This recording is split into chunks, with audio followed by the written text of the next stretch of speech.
Hello and welcome to a special edition of the In the Money Players podcast. This is our show for Memorial Day, Monday, May 26th. Racing coming to you from Churchill Downs. It's a great card. PTF and JK back with you. This show brought to you by our friends at the KTDF, Kentucky Thoroughbred Development Fund, racing in Kentucky on an incredible upward trajectory. Thanks to them, a 12-month-a-year circuit now is Kentucky. Learn more about how they do it and the work they do in themoneypodcast.com/KTDF.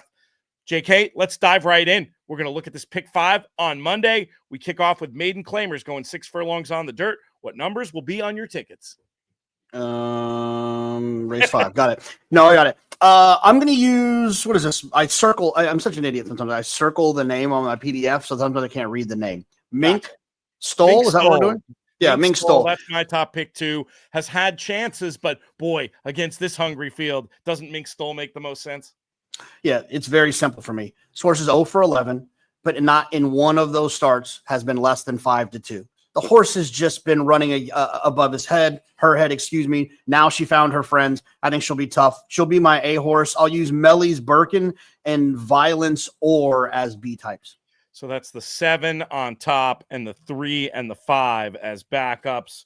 For me, I'm with you. Mink Stole looks like the one. I was hoping maybe we can eke out a hint of value off the ugly running line last time. We'll see how it plays out under the Twin Spires on Monday. Hopefully we're alive and we go to this starter allowance that goes as race number 6 in good shape. For me, number 8, Sweet Talkin' Bourbon looked like the one maybe figuring things out. I thought I liked the fact that he uplined, was going faster as the race went on last time, and then 2 back looking at the pace line. I thought that was just a weird, inefficient run, going slow, then fast, then slow. This horse, I think, just needs to put it all together and run a complete race, and importantly, maybe catching the right group. The other one I wanted was the number 5, the Thunderer. This is an include for me. First time gelding with some tactical speed. I was 8-5 in race 6. Where are you?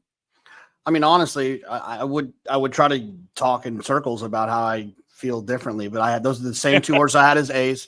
For all the same reasons. Obviously my key would be Sweet Talkin' Bourbon. I think Cherie does an outstanding job, and especially with a horse that's like progressing, she could keep them going good, keep them going in the right direction. Seems like she always has a plan in her horses, and they seem to just kind of start going.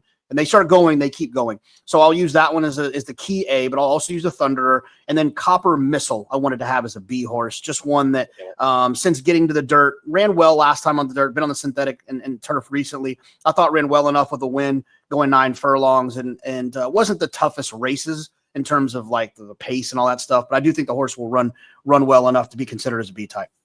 Let's move on to race number 7, a 1-mile allowance race on the turf for fillies and mares. JK, we'll keep it with you. Yeah, Vouv will be a horse I followed with, since the horse was Jack Sisterson, that I'll use as kind of an A-type, A-key. But there's a lot of other ones in here, I think. This is my kind of spready leg, and some of the other ones, I've got some singles, some 2-by spots. The one, She's All Charm, I want to try to have is an A.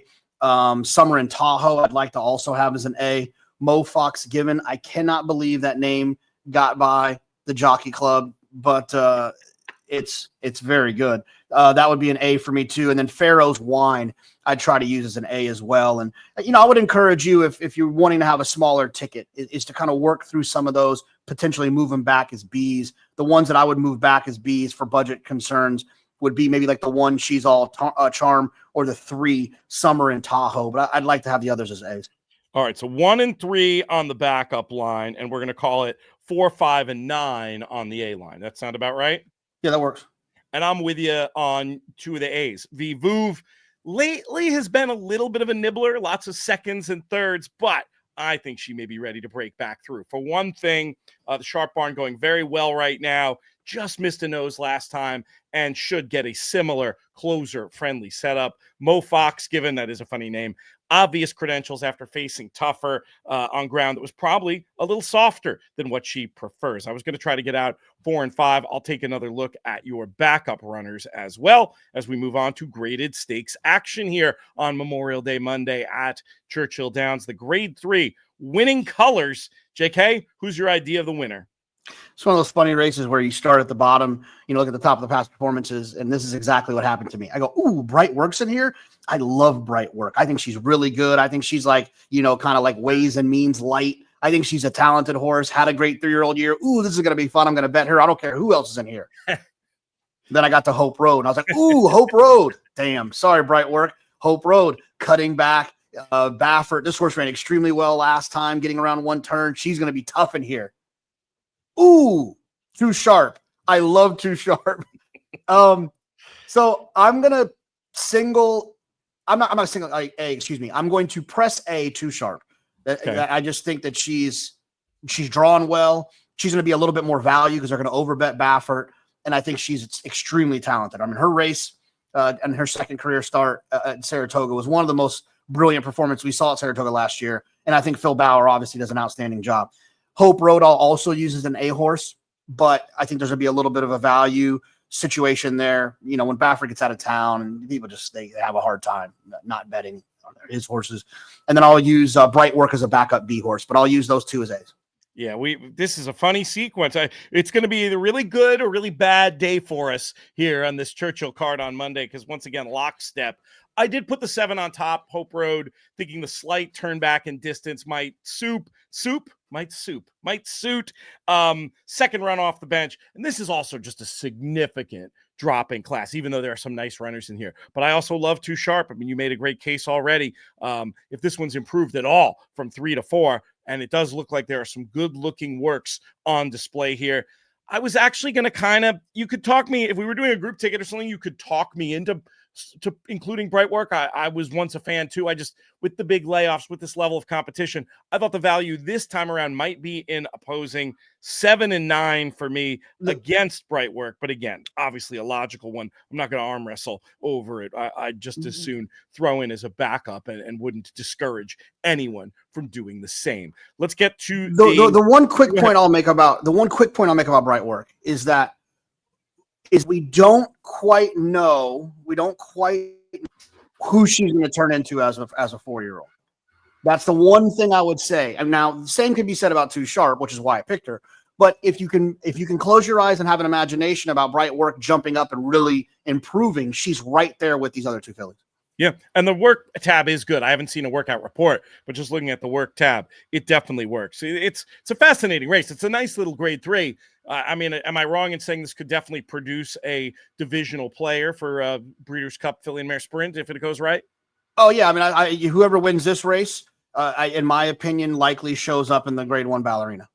Just a reminder, today's video brought to you by our friends at the KTDF, Kentucky Thoroughbred Development Fund. Learn more about what they do, how they have helped massively improve the Kentucky racing circuit, and all the benefits of breeding and owning in Kentucky. InTheMoneyPodcast.com/KTDF. Also, you're watching the In the Money Media YouTube channel. If you're enjoying what you're watching, click like on this video and make sure you subscribe to the channel so you don't miss any of our YouTube exclusive content. We are rolling along. Next subscriber goal, 14,000 by Belmont. Help us get there. I look at the stats. I know how many of you aren't subscribed. It's an easy thing you can do that helps us and helps other people find our videos. One more thing, make a comment. Let us know who you like in this Churchill Downs Pick 5 on Monday. A Pick 5 that concludes with race number 9. 3-year-old starter allowance going a mile on the dirt. When it comes to this Pick 5 on Memorial Day at Churchill, JK, how are we going to get paid? Yeah, I'm going to kind of press a backtrack for Joe Sharp. Like you mentioned, I mean, Joe Sharp, he doesn't have too many cold streaks, but he's doing really well right now. I like the way this horse looks like he's going to stretch out. I like even looking pace lines where if you look at a horse's pace figures on Timeform US and basically they're running the same thing, sprinting all the way through, they typically are the type of horses that are going to stretch out well, right? They're not too fast early, or they only have one run. They're just kind of running at an even clip, but a pretty nice even clip. And then when they stretch out, usually that works really well. So that'll be kind of a press A for me, but I want to also use the 1 development fee and the 3 racing driver as A horses as well. I'd have no problem from a budget standpoint moving those 2 horses back and being singled to backtrack. But in my case, the way that I see this ticket, I'm okay using them as A's, but you can do it however you'd like. I get Backtrack was in the mix for me. Looks like one who could be very well suited to this. Should be the best speed coming off that maiden win, running some very strong interior fractions. You made the point about how well the Sharp barn is going, but I'm going to try the old best speed, best closer angle here. And to me, I think the best closer could be the 11 Brereton's Greytown, dropping in class, running back amongst the friends. Did you give this one any count as one that could pass some tired horses? And if the pace goes just so, could get the victory? No, I didn't. I mean, obviously deeper waters in the last 3 starts, but just no real run there for me, right? I mean, Right. beaten 10, beaten 18, beaten 11, but that was also against Hill Road, Sandman, Coal Battle, Matticat Road, McAfee, Publisher, significantly deeper waters, but he'll have to prove it. Gotcha. You can see it if you sprint, but not for you. 8 and 11 for me to close it out. 8, 1, and 3 for JK. And we'll close out this video. Thanks so much to our friends at the KTDF. You've been watching the In the Money Media YouTube channel.